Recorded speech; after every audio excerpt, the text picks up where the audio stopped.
respected directors, honorable teachers, and my dear school fellows. Assalamu alaikum. We must work, not wait, not judge the politician in the one leaders. We all need to contribute. Me, you, we. It is our duty.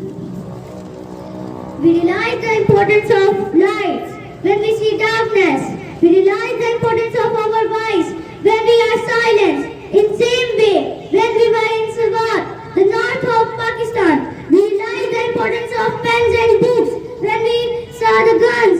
Why is it that countries which we call strong are so powerful in creating wars but are so weak in bringing peace? Why is it?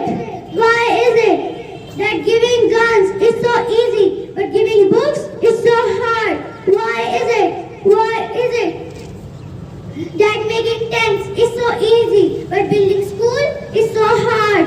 One child, one teacher, one book and one pen can change the world. Education is only solution. Education of life and one of its necessities. Respected directors, honorable teachers, and my dear school fellows. Assalamu alaikum.